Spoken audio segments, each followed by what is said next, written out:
أما بعد فإن أحسن الحديث كتاب الله تعالى وخير الهدي هدي محمد صلى الله عليه وسلم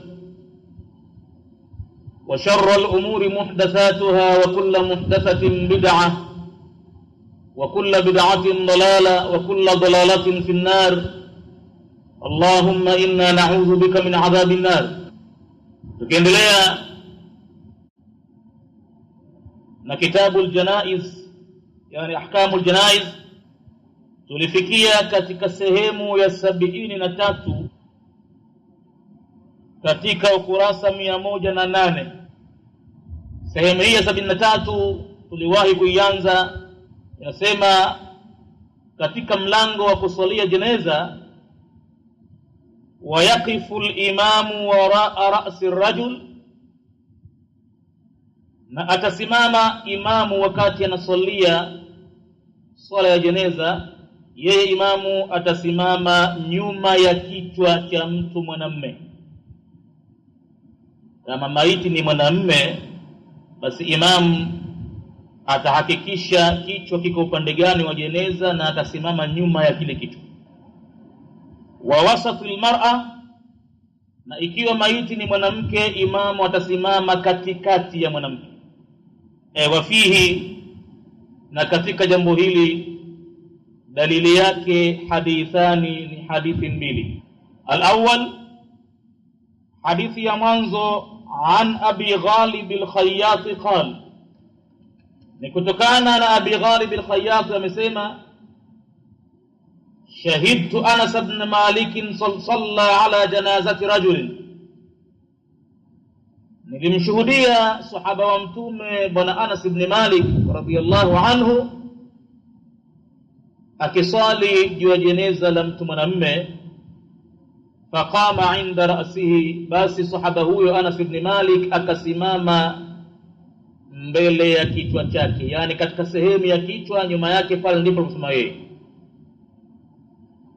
Ni sawa sawa kichwa hichi kama kitakuwa upande wa kulia ndani ya jeneza lile au upande wa kushoto. Yote hayo yametokezea wakati wa mtume, maiti kulaziwa kulia au kushoto kichwa chake. Sasa wasije kugombana watu kwa nini kichwa kimekaa kushoto au kimekaa kulia. Kokote kitakokaa sawa sawa, sunna imesibu kaka yote hayo. Lakini imam atasimama katika eneo la kichwani. Wa fi riwayatin, na katika riwaya nyingine imekuja inda ra'si ash-sharir, alisimama Anas ibn Malik badala ya kusema inda ra'sihi. Riwaya nyingine imetaja inda ra'si as-sariri, mbele ya kichwa cha kile kitanda. Kitanda hapo maana yake ni jeneza. Anasema falamma rufi'a, lilipokwisha kunyanyuliwa jeneza la maiti huyo mwanamume, utiya bijanazati imra'atin, likaletwa jeneza jingine ambaye maiti wake ni mwanamke, min Quraish au min al-Ansari. Mwanamke huyu alikuwa ni katika makuraishi watokao Maka au ni katika watu wa Madina.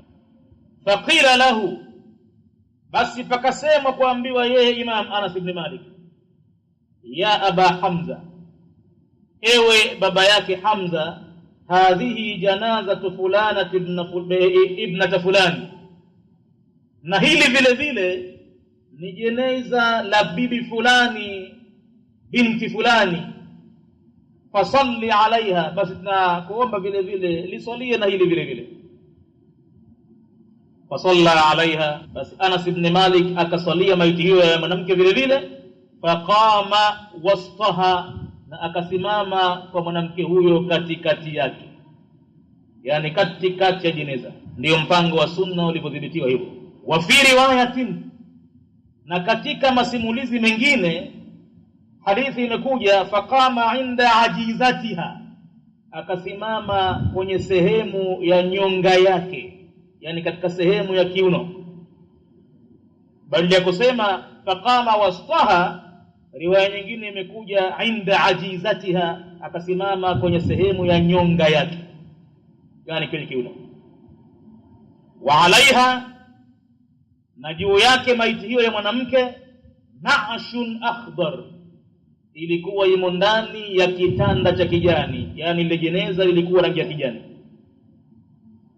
Wafina, na miongoni mwetu sisi, Al-Ala ibn Ziyad al-Adawi.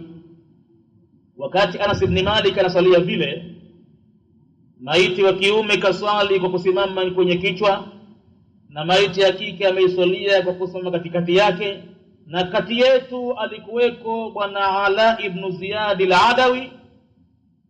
Tukasema bwana huyu kunyatuhu Abu Nasr, jina lake la kupangwa anaitwa Abu Nasr, wa huwa min thiqati tabi'in, naye ni katika watu madhubuti katika wale waliofuatia baada ya masahaba. Wa kana min ubadi ahli al-Basra, naye alikuwa ni katika wafanyao ibada sana katika watu wa Basra, Iraq. Wa qurra'ihim, na pia alikuwa ni katika msomaji wao wa Qur'ani zaidi. Mata sanata 94, bwana huyu alikufa katika mwaka wa 94 Hijria. Huyo bwana Ala ibn Ziyad al-Adawi, wakati Anas ibn Malik anasalia vile, alikuweko na bwana huyu ni katika matabiina. Falamma raa ikhtilafa qiyamihi ala ar-rajuli wal mar'a, bwana Ala ibn Ziyad al-Adawi alipoona tofauti ya Imamu Anas ibn Malik kuhusu kisimamo chake juu ya maiti wa kiume na maiti wa kike, amesimama katika maeneo tofauti, ya kwamba aliposalia mwanamume alisimama kwenye kichwa na mwanamke alisimama katikati. Huyu bwana Ala ibn Ziyad akamuuliza Anas ibn Malik, faqala, akasema, ya Aba Hamza, ewe baba yake Hamza, hakadha kana Rasulullah sallallahu alayhi wasallam yaqumu haythu kumta wa min almar'ati haythu kumta. Je, bwana Anas baba yake Hamza, hivi ulivyosalia ndivyo alivyokuwa mjumbe wa Mwenyezi Mungu akisimama katika hali uliyosimama wewe kwa maiti wa kiume na kwa maiti wa kike katika hali hii ulivyosimama? Qala na'am. Abu Hamza akajibu ndiyo. Sasa alipojibu ndivyo kwamba Ala ibn Ziyad al-Adawi akafahamu kwamba hiyo ni sunna.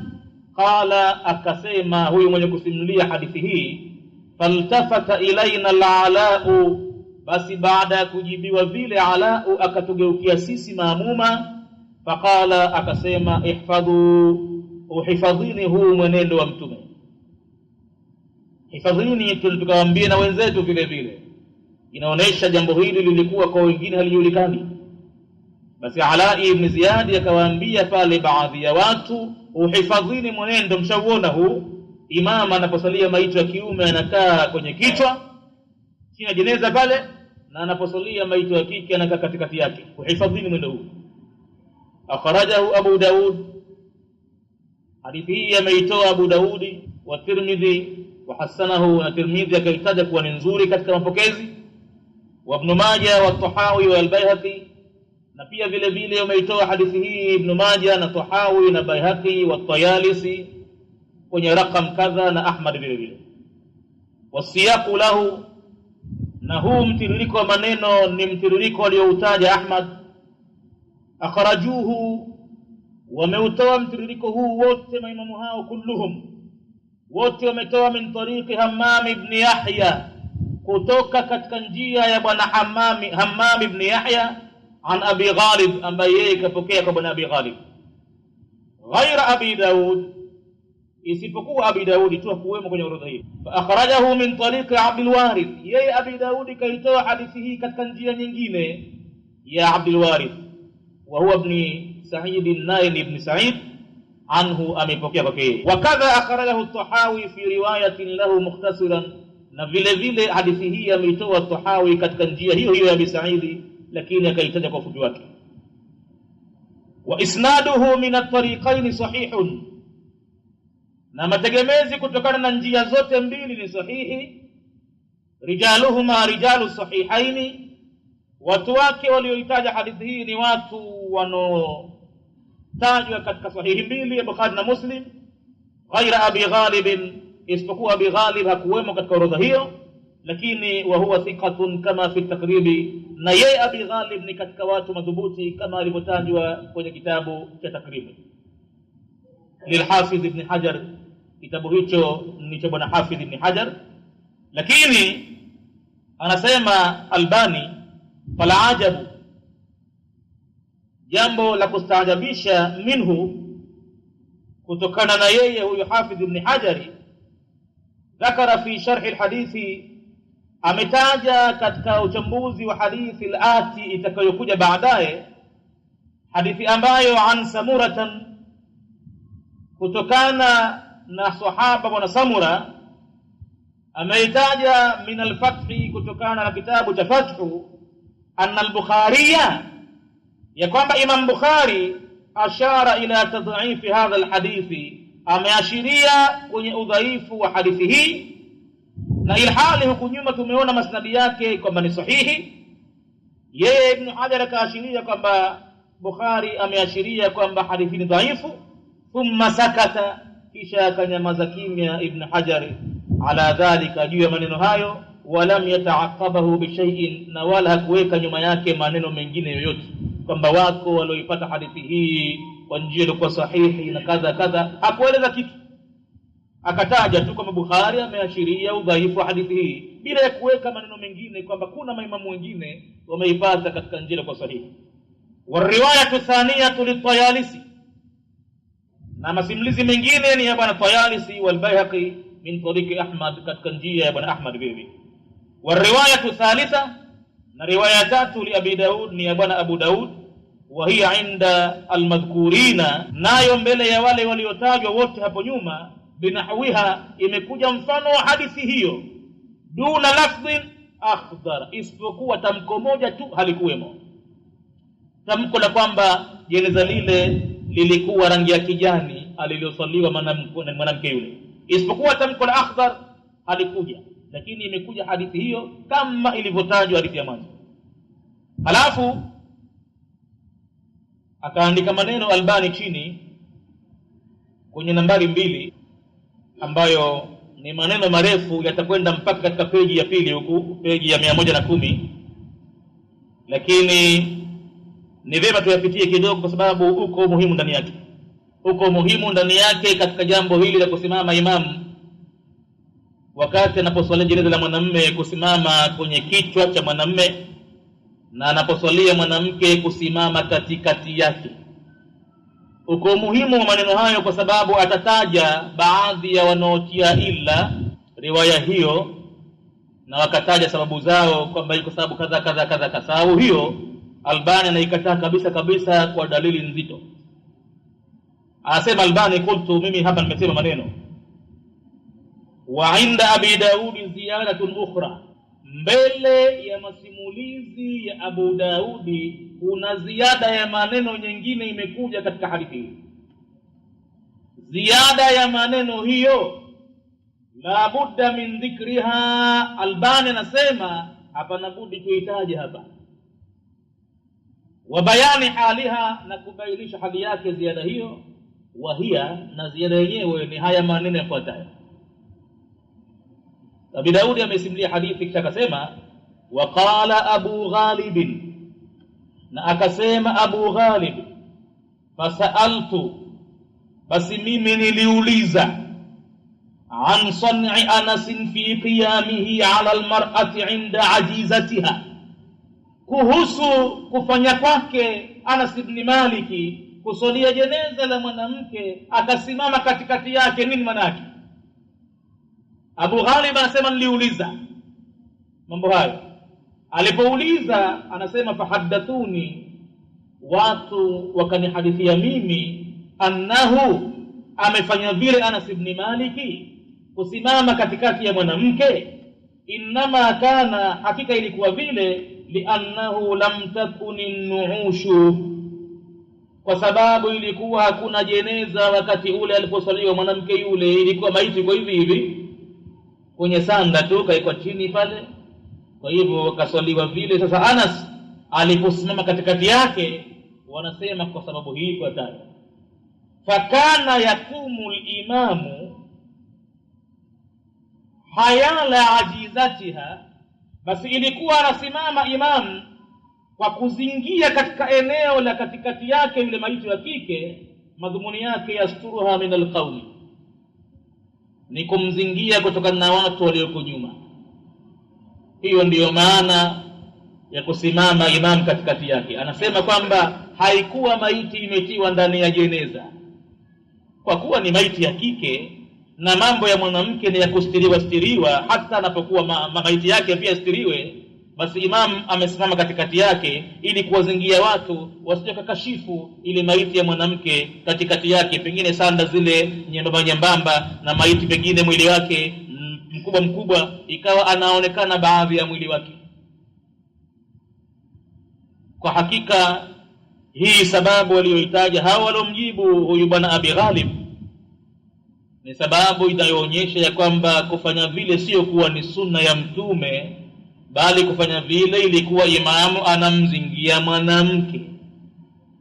Kutia maneno hayo ndani ya dini katika jambo ambalo kafanya Mtume, na Mtume asitaje sababu bali ni mwenendo wa ibada, inakuwa ni makosa kwa upande fulani, kwani watu watadhania kwamba hivi si mwendo wa Mtume na mtu anaweza akasimama popote pale, lakini waliofanya hivi labda ilikuwa kwa sababu kadha.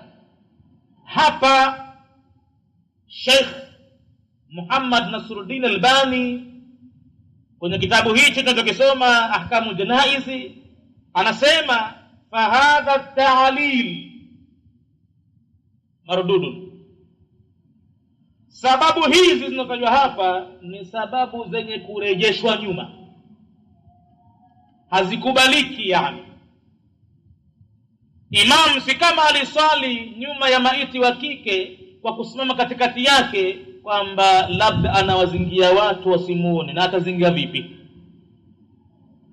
kama jamaa imekuwa kubwa pale, imekwenda kulia na kushoto safu? Atamzingiaje maiti yule? Atamuona tu watu. Anasema Albani sababu iliyotolewa mardudun ni yenye kurejeshwa min wujuhin, kutokana na sura zifuatazo, kutokana na sababu zifuatazo. Si kama sababu zile zitapingwa hivi tu, zitapingwa kwa dalili zenye kupinga sababu hiyo waliotaja watu, kwamba imam kamswalia maiti yule, kwanza alikuwa hayumo ndani ya jeneza. Albani ataipinga dalili hiyo. Si kweli kwamba alikuwa hayumo ndani ya jeneza. Sijui jawabu ile wamepata wapi wao. Na hadithi Anas ile imetaja wazi waliohudhuria, wakana na'shun akhdar, jeneza lilikuwa rangi ya kijani. Ina maana mwanamke alikuwemo ndani ya jeneza. Sasa wengine wakatokezea, imam kuka katikati pale ni mwanamke, hii ni kwa sababu ya kwamba anamzingia pale kumsitiri. Ina maana kwa kauli hiyo, likiwepo jeneza, ina maana imam atasimama kokote pale, na kwa kufanya hivyo sunna ya Mtume itaharibika, itakuwa ndo mwanzo wa kukungiruka na mwenendo wa Mtume. Na Mtume anasema kuhusu ibada na namna alivyofanya yeye ibada, khudhu anni manasikakum, pokeeni kwangu mimi ibada zenu zote, fanyeni kama ninavyofanya mimi. Nikisimama hapa kusalia maiti, simameni hapo. Ninachokisoma kisomeni hicho. Sallu kama raaitumuni usalli, salini kama mlivyoniona mimi ninaswali. Na ibada nyingine ndio hivyo, khudhu anni manasikakum, chukueni kutokana kwangu mimi ibada zenu. Anaendelea kutaja dalili Albani kwa nini sababu ile ikawa ni yenye kurejeshwa. Anasema min wujuhin, kutokana na sababu zifuatazo. Al-awwalu, sababu ya kwanza, annahu sadara min majhulin, ya kwamba sababu zile kwanza zimetokana na asiyejulikana. Huyo aliyeuliza habari hii bwana Abu Ghalib hakutaja kamjibu nani. Bas fahadathuni, wakanhadithia mimi. Nani amekuhadithia bwana? Ni watu wa kutegemewa? Ni maswahaba hao?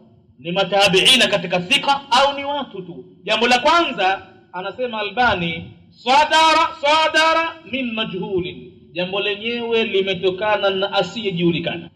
Na ikiwa kitu kimetajwa na mtu asiyejulikana katika upande wa sheria katika mambo ya dini, wama kana kadhalika fala qimata lahu, mambo yaliyokuwa katika mfumo huo yanakuwa hayana kima, hayana uzito, huwezi kuyachukulia kwamba ni hoja. Na wanasheria katika mambo hata ya kidunia, ushahidi wa kusikia huwa hautilii maanani, hususan iwe nani kasema hajulikani ndio kabisa. Kwa hivyo na katika fani ya usulul fiqh ndio vile vile, hao ni wanasheria. Manake watu wa usulul fiqh ni watu wa sheria, kila kitu chao wanakitafuta kwa dalili. Unapoeleza kwamba niliulizia habari hii na nikajibiwa namna kadhaa kadhaa, sheti uwataje ni nani waliokuambia, tupate kujua ni uzito gani wa watu hao. Kama alikwambia mtu kama Abdullah bin Mas'udi, akikwambia mtu kama Abubakari, kama Umar, itakuwa kidogo pana uzito mambo haya, kajibu nani, lakini hajulikani nani. Hiyo ni sababu ya kwanza Albani anaivunja hoja ile. Athani, sababu ya pili ya kurejesha sababu zilizotajwa za kusimama imamu nyuma ya jeneza la mtu mwanamke katikati yake, kwamba labda imamu alisimama katika hali ya kwamba maiti yule hayumo ndani ya jeneza na imekuwa simama vile katikati kumzingia kwa kumsitiri ili watu wa nyuma wasimkashifu. Anasema sababu ya pili yenye kurejesha nyuma hoja ile, annahu khilafun lima fa'alahu rawi alhadith, ni kwamba sababu ile iliyotajwa imekwenda kinyume kabisa na jambo alilofanya yule msimulizi wa hadithi, nafsi yake mwenyewe. Wa huwa Anas, naye ni bwana Anas ibn Malik radiyallahu anhu. Anas ibn Malik ndiye rawi alhadith, na yeye ndiye aliyefanya hicho kitendo. Kwa hivyo fa innahu waqafa, yeye ambaye rawi alhadith, na pana uzito kwamba yeye ni sahaba wa mtume, tena aliyepata bahati ya kulelewa kwenye nyumba ya mtume tokea udogo. Kaondoka bwana mtume duniani kamwacha Anas ibn Malik labda na miaka 20. Kwa hivyo aliposalia jeneza, fa innahu waqafa wasfaha, alisimama katikati yake, maa kauniha fi naashi, pamoja na kwamba maiti ile imo ndani ya jeneza. Kwa hivyo kauli yao walipojibu kwamba labda namstiri mwanamke kwa kuwa aliswalia maiti yule hayumo kwenye jeneza, basi Anas ibn Malik alimswalia mwanamke yule yumo ndani ya jeneza na akasimama katikati ya jeneza, ina maana kusifanya vile ni sunna ya mtume, sio sababu kwamba anamzingia zingia. Anaendelea Albani kusema, wadalla dhalika, yakajuilisha hayo, ala butulani dhalika ta'lil, juu ya kubatilika kwa sababu hizo walozitaja hao walomjibu Abu Ghalib, ya kwamba imamu alikuwa anamzingia mwanamke na kwamba ilikuwa anafanya vile kwa sababu maiti ile ilikuwa haimo ndani ya jeneza. Basi kitendo cha Anas ibn Malik alichokifanya, kwa kuwa maiti ilikuwa ndani ya jeneza na akaswalia akasimama katikati ya maiti ya kike, ina maana kitendo kile kinabatilisha sababu zile. Wa yuayiduhu alwajhu alati, na maneno haya yanatiliwa nguvu na sura nyingine inayofuatia, wa huwa, na sura hiyo ni kama ifuatayo.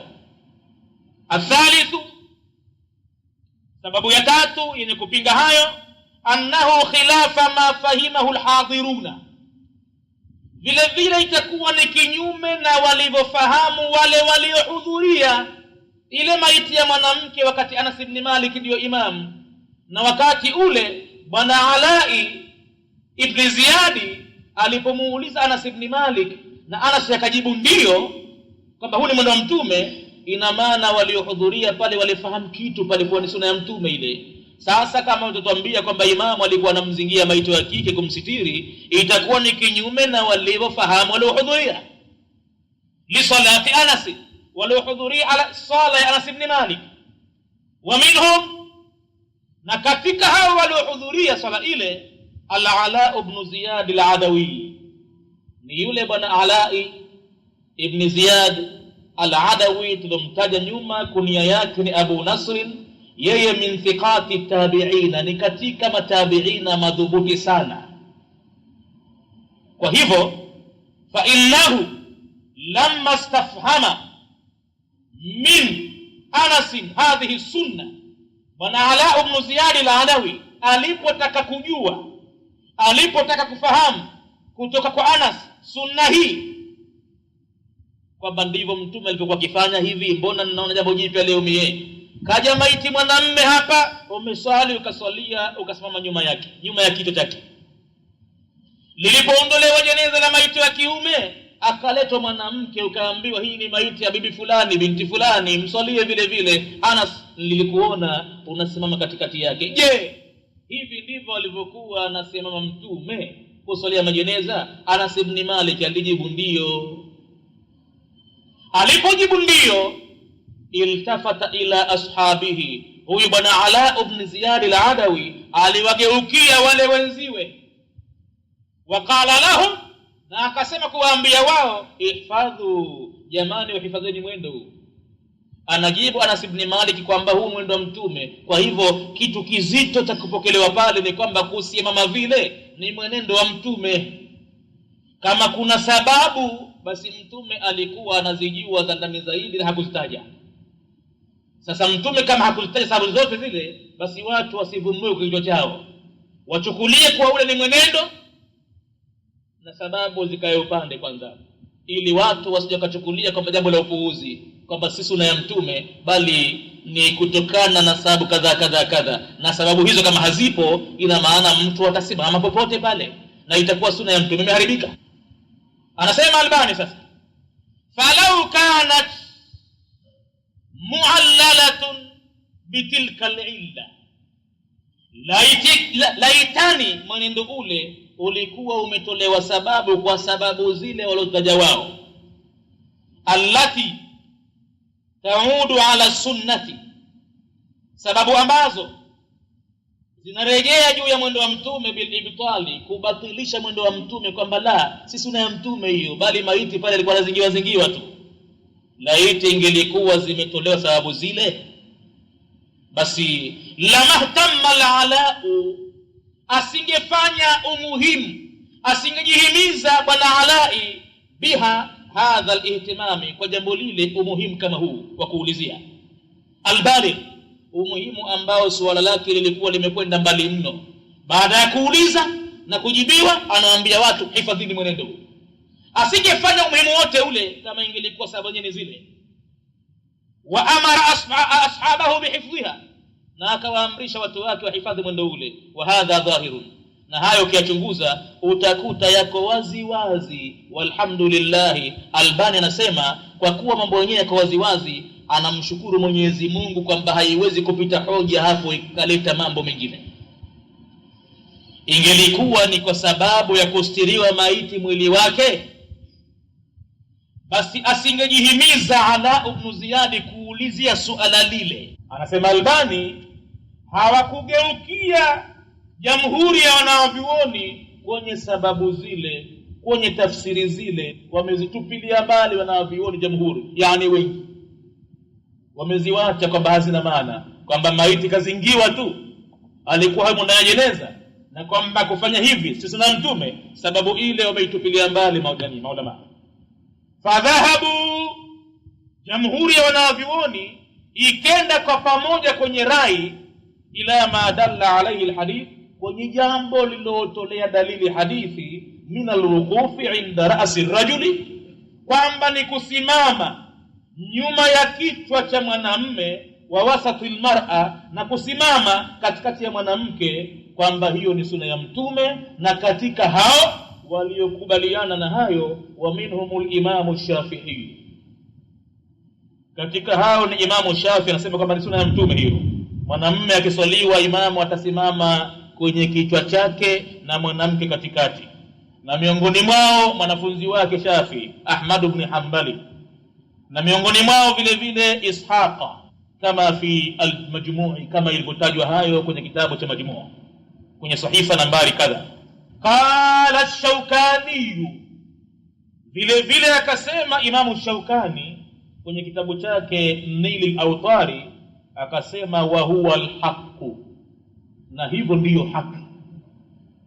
Kusimama imam nyuma ya mwanamume kichwani na katikati ya mwanamke, hiyo ndiyo haki, sio kwamba kuna sababu kadha kadha kadha, bali hivyo ndio sunna ya Mtume. Albani anaendelea ili kumtosheleza mwanafunzi asije akababaishwa na vijineno vinavyosemwa sema vichochoroni kwamba manake alifanya vile haina umuhimu wowote. Huenda ukayapata maneno kama hayo, haina umuhimu wowote. Ile iliswaliwa maiti, imam kukaa katikati yake kwa sababu ilikuwa hayumo na jeneza, na kwa hivyo alikuwa kimzingia zingia tu. Kwa hivyo simama popote tu, ndio njiani, simama popote pale. Hapana, cheti ifuatwe sunna ya Mtume katika kila jambo la ibada. Anaposwaliwa maiti vile vile afuatwe Mtume, hata nafasi ya kusimama imamu watu wamfuate Mtume, ndipo itapobarikiwa ile ibada, Mungu akaikubali. Huenda ibada zinazofanywa vurugu vurugu ovyo ovyo, akiwachwa Mtume upande, huenda Mwenyezi Mungu akaghadhibika nazo. Kwa nini mmekuleteeni kiigizo hamkitaki? Inna lakum fi rasulillahi uswatun hasana, nyinyi mnacho kiigizo kizuri kwa Mtume Mwenyezi Mungu. Halafu kama mtayapuuza mambo ya Mtume, huenda Mwenyezi Mungu akaghadhibika na nyinyi. Kwa hivyo Albani anaendelea kusema wakhtarahu ba'd al-Hanafiyya, na mwenendo huu wakauchagua baadhi ya watu wa madhehebu ya Hanafi, pia na wao vile vile wakafuata hivyo. Baadhi yao, kuna wengine ndo wakachukulia kwa si sunna, hawafanyi hivyo, lakini baadhi ya watu Hanafi wameuchukulia mwendo huo kwa sahihi.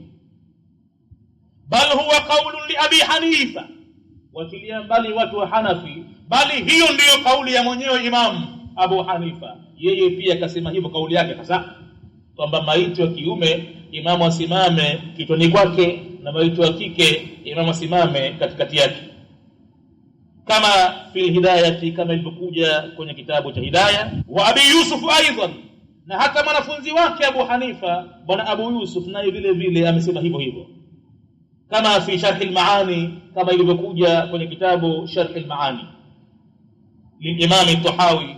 شرح الإمام ni kitabu alichoandika Imam Tahawi, wa rajahahu, na akatilia mkazo ala kaulihim al-akhar, juu ya kauli yao wawili hao, kauli nyingine, wa huwa, nayo hii ifuatayo. Kuna kauli inayozidi kutilia nguvu, kauli ya Abu Hanifa na kauli ya mwanafunzi wake Abu Yusuf. Kuna kauli isemayo katika watu Hanafi, yakumu min ar-rajuli wal mar'ati bihadha'i as-sadr, imamu atasimama kwenye maiti ya mwanamume na mwanamke. Watu Hanafi hao wanasema mkabala na kifua, yani katika maeneo ya kichwani. Wa huwa qaulu al-Imam Muhammad aidan, na hii ni kauli ya Imam Muhammad vile vile. Wa alayhi al-Hanafiyya, na juu ya kauli hii wameifuata watu Hanafi, lakini kauli ya mtu, si kama kuna hadithi ambao wanaifuata. Wanasema kwamba imamu wasimame katika eneo la kifuani pale, kukaribia kichwani. Wahtaja lahum fi al-Hidayah, halafu wakati ya hoja kwenye kitabu cha Hidayah biqaulihi, kwenye kauli yake hiyo wakasema li'annahu mawdhi'u al-qalb, kwa sababu hapa kifuani hapa ni pahala penye moyo. Hapa ni pahala ulipo moyo. Wa fihi nuru al-iman, na hapa kifuani kwenye moyo ndipo penye nuru ya iman. Fayakunu al-qiyamu indahu, basi inakuwa labda kusimama imam katika nafasi ile, ila shafaati liimanihi, katika kuiombea ile imani yake, kwa sababu pale ndipo penye nuru ya imani, anazidi kuiombea imani yake yule mtu. Hizo lakini ni fikra, hizo lakini ni hayo, lakini ni mawazo ya watu wengine. Wanasema kwamba hivi, lakini sunna ya Mtume ni kichwani, kama alivyoswalia Anas, na kama tutavyoona katika ubainifu hadithi vile vile, na kwa mwanamke katikati ndio sunna ya Mtume. Thumma dhakara qawla Abi Hanifa, kisha baada ya hapo akaitaja kauli ya Abi Hanifa al-awwal, ya mwanzo. wa annahu ihtajja, kwamba Abu Hanifa ametilia hoja biqauli Anas, kwa kauli Anas ibn Malik, huwa sunna, kwamba ni mwendo wa mtume. Abu Hanifa moja kwa moja akenda kwamba Anas ibn Malik ndio akufuatwa, sio hizi semazo kifuani na hivi na hivi, ni kichwani kwa mwanamume na katikati kwa mwanamke. Faajaba anhu sahibul hidayah, khalafu la kushtua sasa lilomfanya Albani aeleze maelezo yote haya. Hapo mwenye kitabu cha Hidayah kujibu kauli ya Abu Hanifa kwamba sunna ya kufuatwa ni sunna Anas ibn Malik, kusimama maiti ya kiume imamu kichwani na maiti ya kike katikati yake. Hapo akasema kulna, tukasema sisi, anasema Hidayah, ta'wiluhu, hapo ta'wili yake itakuwa inna janazataha, hakika jeneza lake yule mwanamke alosali anisimai katikati yake, lam takun man'usha, haikuwa maiti ile imetiwa kwenye jeneza.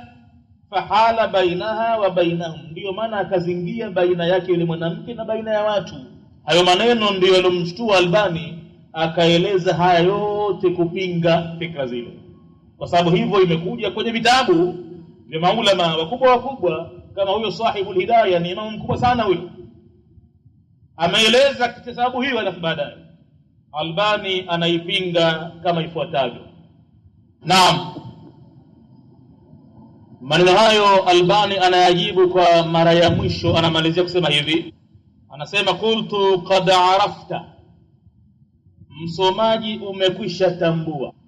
Maana hayo yameandikwa kwenye vitabu vya kidini. Kuna baadhi ya watu wamefungua macho katika vitabu vilivyoandikwa na mashekhe tu, maulama, maimamu tu, hawajapata kuona umuhimu uko nyuma watu wanakotoka, hawajapata kuona umuhimu kwamba watu wasome vitabu vya hadithi za mtume. Watu wamezoea vitabu tu vilivyoandikwa na watu kwa upande wa madhehebu yao labda. Sasa humo ndani ya vitabu humo ndio utakutana na maelezo kama hayo ya kuivunja sunna ya mtume na kutoa sababu, hiyo imefanyika kwa sababu kadha. Ina maana ni kuiangushia hadhi sunna ya mtume ile. Yani kama hakuna sababu zile, maiti yakiwemo ndani ya jeneza, ina maana ya kwamba jambo lile halipo la kusimama katikati, atasimama popote pale. Ndio maana hawa wengine wakasema kwamba ni kusimama katika kifua kwa maiti wa kike na wa kiume, na wakati sababu zao kwamba hapa kwenye kifua hapa ndio pahala penye moyo hapa, na pahala penye nuru ya imani hapa, na inakuwa mtu kusema pale inakuwa ni kuitakia shifaa imani yake. Ina maana sunna ya mtume imeondoka kwa fikra za watu. Kutokana na hatari hiyo, Albani anasema qad arafta, wewe msomaji umeshatambua, mimma sabaka, kutokana na maelezo yaliyotangulia nyuma, butulani hadha ta'wil, kubatilika kwa sababu hizi, kwa tafsiri hizi. Yule alosema ya kwamba maiti yule pakasimamiwa katikati na Anas ibn Malik kwa kuwa hakuwemo katika jeneza, sababu zile hazina uzito, kwa sababu Anas ibn Malik kasimamia katika maiti ya kike, imo ndani ya jeneza, na jeneza rangi ya kijani ilikuwa, na akasimama katikati yake, na sio kifuani wala sio kwa sababu nyingine kumsitiri maiti yule. Thumma law salima lahum, kisha laiti ingelisalimika kauli yao wanaoisema kwamba haina makosa, haina dosari. Fama hiya hujjatuhum, nini itakuwa hoja yao? Fi mukhalafatihim alhadith, katika kwenda kwao kinyume na hadithi ya mtume. Fi shatrihi alawwal, katika kipande cha nusu yake hadithi ya mwanzo, kwenye nusu yake ya mwanzo tutakuwa kwenda kinyume nayo. Wa huwa, hadithi yenyewe walioitaja, wa huwa alwuqufu idha ra'si rajuli, ni kusimama mkabala na kichwa cha mwanamume. Sehemu hii ya mwanzo itakuwa kwa nini wanaiacha hii? Faqalu, wakasema, hum, wao, bal yaqifu hidaahu, wenyewe wamesema kwamba imamu atasimama mkabala na kichwa chake. Walaita sha'ri, Albani anasema laiti hisia zangu kama zitakuwa ndizo, malladhi yahmiluhum ala aljahri, nini hasa watu hawa kinachowapelekea wao juu ya kutaja waziwazi mukhalafati sunna, kwenda bimukhalafati sunna, kwenda kinyume na mwendo wa mtume, bimithli hadhihi ta'lilati, kwa mfano wa ta'lili hizi, kwa mfano wa sababu kama hizi. Kitu gani hasa kinachowapelekea hawa kuacha mwendo wa mtume? Wanauona waziwazi, hadithi ipo, wanaitaja nusu yake ya mwanzo, wanaikubali, halafu wanatia sababu ambazo hazina pahala kutokea. Anasema jambo gani liliwapelekea hawa kwenda katika jambo hilo, kwenda kinyume na mwendo wa mtume? Kwa sababu hizi albatila, ambazo ni za uongo, wa kaulihim, na kauli yao waliposema liannahu mawdhi'il qalbi, kwamba hapa ni pahala pa moyo na hivi na hivi na hivi na hivi. Wa a'immatuhum qalu, wakati maimamu wao wamesema, biha fi qawlin lahum, katika jambo hilo, katika kauli yao wenyewe wamesema, afala akhadhu bihi, kwa nini wasichukue basi kauli ya maimamu wao, kama faala Tahawi, kama alivyofanya Imam Tahawi rahimahullahu, fayakununa ashabu sunna, wakifata maneno ya imam watakuwa wamesibu kwenye sunna, wa akhadhu biqauli al-a'imma, na kwa upande wa pili itakuwa wamefuata maneno ya maimamu vile vile, fi anin wahidin, katika wakati mmoja. Wakati huo huo itakuwa wamepata sunna, na wakati huo huo itakuwa wamefuata maneno ya maimamu wao. Wa ma'a hadhihi al-mukhalafati as-sarihati, na pamoja na kwenda kinyume kwao huku kuliko wazi kabisa, lihadhihi sunna, kwenda kinyume kwenye sunna hii, wa ghairiha, na sunna nyingine sio kwa hii, mimma yaati tanbihi alaihi, ni katika jambo lenye kuleta uzindushaji juu yake. Yansibuna man yattahimuhum, wanasibisha watu wanaowatuhumu watu hawa, biannahum yuqaddimuna ar-ra'y, kwamba hawa wanatanguliza mwanzo rai hawa ala sunna kuliko hadithi ya mtume, ila taassubi, tena vile vile wanatanguliza mbele kule kushikilia madhehebu yao na kauli zao, alaihim, juu yao, kuliko mwendo wa mtume. Kuna watu watawatuhumu hivi, sasa hawawezi kujipapatua, ni kweli, kwa sababu hadithi zipo, mwendo wa mtume upo, mwendo wa maswahaba upo, halafu wanatia taawilati zilizokuwa hazina pa kutokezea. Watu wakiwatuhumu, hawa kazi yao bwana kufuata rai zao tu, hata ikiwa hadithi ya mtume hawaikubali. Sasa mtu akiwatuhumu hivyo itakuwa ni kweli, kwa sababu inaonekana waziwazi hapo wanafuata rai zao na kushikilia pahala ambapo kasema mtu fulani kwamba lazima iwe hivyo hivyo, hata kama hadithi ya mtume imesema vingine. Baada ya maelezo hayo ya Albani, tunarejea sasa katika mkururu wetu ule wa namna ya kusalia maiti. Athani, anasema ya pili yenye kutoa dalili ya kwamba maiti wa kiume anasimamiwa na imam kwenye kichwa na maiti wa kike katikati, ni an Samurah ibn Jundub. Tunarejea juu kabisa sasa hivi katika ukurasa huo 110 juu kabisa. Ya pili ni kutokana na Samurah ibn Jundub, qala, amesema, sallaitu khalfa an-nabii. Sasa hoja imekuwa kubwa zaidi hiyo, watilia mbali Anas ibn Malik na wale kina Alau ibn Ziyadi waliomuuliza Anas, na Anas akajibu ndio mwendo wa mtume. Sasa tunampata Samurah ibn Jundub, sahaba wa mtume huyo. Anasema Samurah, sallaitu khalfa an-nabii, nilisali mimi nyuma ya mtume mwenyewe sallallahu alayhi wasallam, wa salla ala ummi Ka'b, na akasali nyuma ya mama yake Ka'b. Bibi huyo matat wa hiya nufasau, alikufa hali ya kuwa amefia katika jambo la uzazi. Faqama Rasulullah sallallahu alayhi wasallama, akasimama mjumbe wa Mwenyezi Mungu, lisalati alaiha, kwa ajili ya kusalia maiti ya bibi huyo, wastaha, katikati yake, na takriban maiti huyo alikuwemo ndani ya jeneza, na mtume akasimamia katikati yake, kwa sababu huo ndio mwenendo wa mtume.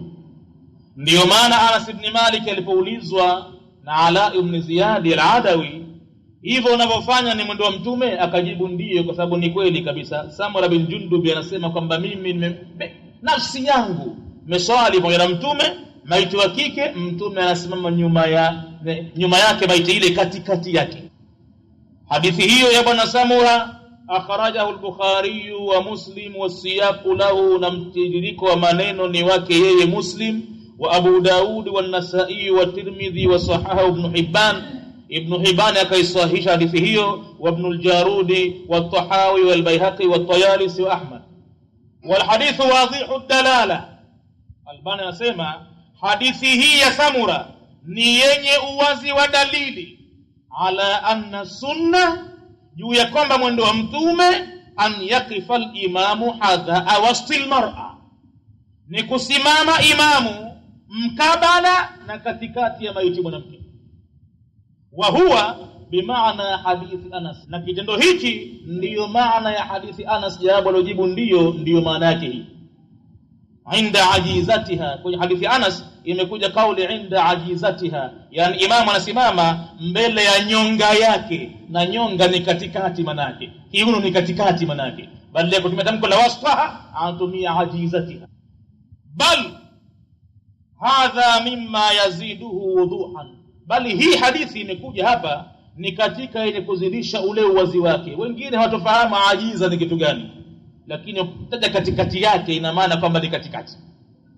Fa innahu asraha fi dalalati ala almuradi, kwa hakika imeweka wazi dalili za madhumuni min hadithi Samura, kutokana na hadithi ya bwana Samura. Ikitajwa ajiza ina maana ni katikati yake.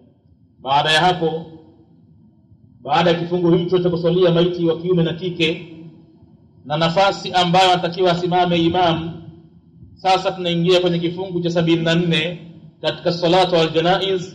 Inakuja wa yukabbiru alaiha arba'an au khamsan.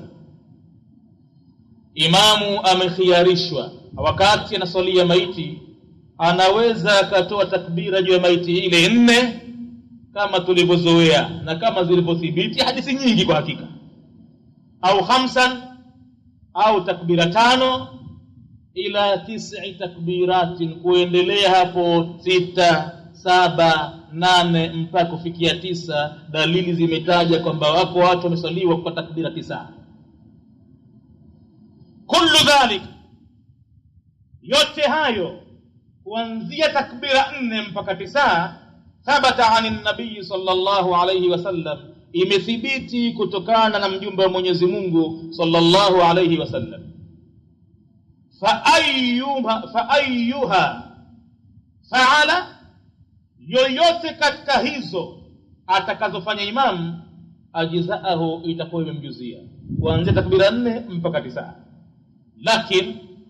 Lakin walula at-tanwi', bora zaidi kwa watu wasomaji, maadamu wamepata kitu kina ithbati kwamba mtume kafanya yote hayo, ilivyo bora zaidi ni mtu kufanya namna kwa namna, asikamate aina moja tu ikawa ndiyo hiyo, ikawa kama kwamba zile sunna nyingine amezisusia, sunna nyingine amezigomea, amezifutukia, hazikubali na maana, takamata moja tu. Uzuri wake linapokuja jambo la kisheria na ukamwona mtume mara kafanya hivi mara kafanya vingine, basi uzuri wake hapo ni kwenda kule na huku kuzithibitisha zote zile kuwa ni sunna. Hata kama utakutana na watu mnakuwa hamgombani, ukikutana na watu nafanya sunna hii na wewe vile vile uko kule, kwa kuwa jambo la sunna uko nao pamoja, wakenda wengine huko nao pamoja, lakini ukishikilia upande mmoja tu, ukikutana na watu ambao wanafanya vingine japokuwa ni sunna vile vile, wewe utaona kama kwamba madhehebu yako yamekwenda kinyume, itakuwa tabu atakuwafuata vile vile. Basi kwa hivyo walula at-tanwi', iliyo bora zaidi ni kufanya namna kwa namna ya sunna hizo. Fayafalu hadha taratan, atafanya namna hii mara fulani, wa hadha taratan, na mara hii atafanya wakati fulani. Mara atasalia kwa takbira 4, mara 5, mara watu namuona anakwenda mpaka kwa takbira 9, lakini hafululizi moja kwa moja hapo, siku nyingine anarejea tena kwenye 4 vile vile, kama huwa sha'nu kama hivyo ndivyo lilivyo jambo litakiwalo fi amthalihi, katika mfano wa mambo yaliyotaja sunna nyingi juu yake. Misli adiyatil istiftahi, mfano wa dua za kufungulia sala. Haikuja moja, zimekuja namna kwa namna. Imekuja wajjahtu wajhiya lilladhi fatara as-samawati wal ardi hanifan musliman wama ana minal mushrikeen inna salati wa nusuki wa mahyaya wa mamati lillahi rabbil alamin la sharika lahu wa bidhalika umirtu wa ana minal muslimin. Imekuja hiyo istiftahi katika mtu anaposali takbira ihram, akishaitoa kabla kusema alhamdu anaitumia hiyo sawa sawa kabisa. Lakini kwa kuwa zimekuja nyingi mbalimbali, asigande mtu hapo hapo, ajaribu kuzihifadhi na nyingine, kwa sababu zinatokana na mtume. Na mara nyingine aseme Allahumma ba'id baini wa baina khataayaya kama ba'adta baina al-mashriq wal-maghrib, Allahumma naqqini min khataayaya kama yunqqa ath-thawb al-abyad min ad-danas, Allahumma ighsilni min khataayaya bil-ma'i wath-thalji wal-barad. Na wakati mwingine aseme subhanaka Allahumma rabbana wa bihamdika Allahumma ighfir, namna kama hiyo. Au wakati mwingine aseme Allahu akbar kabira walhamdulillahi kathira wa subhanallahi bukratan wa asila. Alimradi zimekuja namna kwa namna. Kama hivyo ndivyo mtakiwa afanye mtu katika jambo lolote lile limetaja sunna ya mtume kwamba kafanya hivi, na wengine kapokea kafanya hivi, na wengine kafanya hivi, ikawa imethibiti. Uzuri wake pale mtu ni kuranda mote mle, asikamate njia moja tu. Wasiyaghi tashahudi, na hata namna za tahiyatu vile vile haikuja moja tu, imekuja tahiyatu namna ya kuisoma inafika namna 7. Basi mtu ajaribu kuhifadhi zote zile. Siku nyingine isome hii, siku nyingine Ibn Mas'udi, siku nyingine ya nani, siku nyingine ya nane, zote zile ndizo. Na vile vile wassalawati al-ibrahimiyya, na hata namna ya kumtakia rehma Nabii Ibrahim imekuja namna tofauti. Kuna nyingine zimekuja kama sallaita ala Ibrahima wa ala ali Ibrahima, halafu nyingine zimekuja kama sallaita ala ali Ibrahima, Ibrahim pale akawachwa ikida ala ali Ibrahima. Basi katika tahiyatu vile vile namna kumsalia Ibrahim yataka mtu achukue namna kwa namna, mara atumie hii mara atumie hii. Wanahwiha, na mfano wa mambo kama hayo yaliyokuja katika sunna ambazo zimethibiti mtume akifanya namna kwa namna, ataka mtu afanye zote, asifanye mwendo mmoja ikawa kama kwamba nyingine amezisusia. Khalafu Albani anasema wa in kana la budda min altizami naw'in wahidin, ikiwa imetokezea hapa na budi watu wajilazimishe kufuata mfumo mmoja tu wa takbira za kusalia jeneza, pengine watu hawafahamu dini, hawasomi, na anaona mtu kama atatumia mwenendo huo watu watalita zogo. Ndio swala gani leo ya maiti hii, takbira mpaka 7, 8, 9, hatupata kuona sisi mambo haya. Hawa ndo kazi yao, hawa wanaitwa bid'a, hawa ni kuzuazua tu mambo yao hawa. Ikiwa mtu atakofia umma kufarikiana, atakofia kupata mashambulizi pale, kuitumia sunna ya mtume bila ya kuyaelimisha, ama kama ushaizungumza pala kama hapa darasani watu wameisikia, unapoitumia unakuwa hawana mushkili nayo. Lakini pahala ambapo haijulikani, kama utalazimika kufuata mwendo mmoja minha miongoni mwa hizo takbira, anasema Albani fa huwa al-arba'i, basi ujilazimishe kufuata ile takbira 4. Usifululize ukakamata moja tu katika 9 ikawa ndo hizo, au moja tu katika 8 au 7 au 6 ukamate 4. Kwa nini ukamate 4? Lianna al-ahaditha fiha aktharu, kwa sababu hadithi za mtume zilizokuja kutaja takbira 4 ni nyingi zaidi kuliko hadithi zilizokuja kwa takbira 7, takbira 5, takbira 9, takbira ngapi ni kidogo, hadithi moja. Hadithi zilizotaja takbira 4 ni nyingi, na atazitaja Albani baadaye.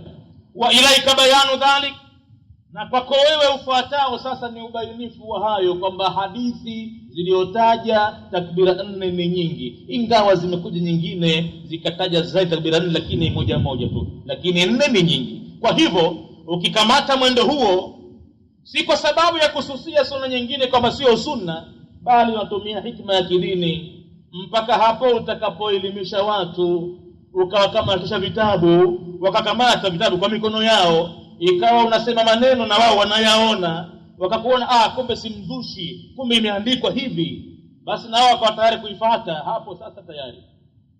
Lakini hivi tu ghafla kuwashtukia watu katika jambo ambalo hawana habari nalo ni hatari. Wanaweza kukutuhumu vibaya, wanaweza kukutuhumu kwamba wewe umekusudia kuwaletea zogo katika dini. Watu si wasomaji, wallahu a'lam, na Mwenyezi Mungu ndiye ajuaye.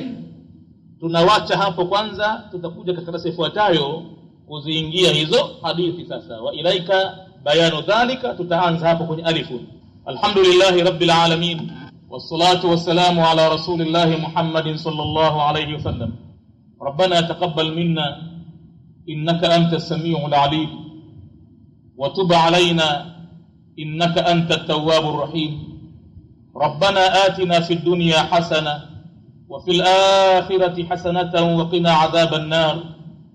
اللهم فقهنا في الدين وعلمنا التأويل والتفاسير وارزقنا اتباعه. اللهم زينا بزينة القرآن وارزقنا تلاوته آناء الليل وأطراف النهار على النحو الذي يرضيك، واجعله حجة لنا لا حجة علينا يا رب العالمين. اللهم اقسم لنا من خشيتك ما تحول به بيننا وبين معاصيتك، واقسم لنا من طاعتك ما تبلغنا به جنتك، واقسم لنا من اليقين ما تهون به علينا مصائب الدنيا، ومتعنا بأسماعنا وأبصارنا وقلوبنا وقوتنا ما أحييتنا. اللهم واجعله الوارث منا. اللهم اجعل ثأرنا على من ظلمنا. اللهم اجعل ثأرنا على من ظلمنا. اللهم اجعل ثأرنا على من ظلمنا. اللهم لا تجعل الدنيا أكبر همنا ولا مبلغ علمنا، ولا تسلط علينا من لا يخافك ولا يرحمنا. اللهم لا تسلط علينا بذنوبنا من لا يخافك ولا يرحمنا برحمتك يا أرحم الراحمين. اللهم إنا نسألك موجبات رحمتك وعزائم مغفرتك والغنيمة من كل بر والسلامة من كل إثم والفوز بالجنة والنجاة من النار. اللهم لا تدع لنا ذنبا إلا غفرت، ولا كربا إلا فرجت، ولا عيبا إلا سترت، ولا دينا إلا أديت، ولا مريضا إلا شفيت، ولا مظلوما إلا نصرت، ولا ظالما إلا قهرت، ولا عدوا إلا قهرت، ولا عاصيا إلا هديت، ولا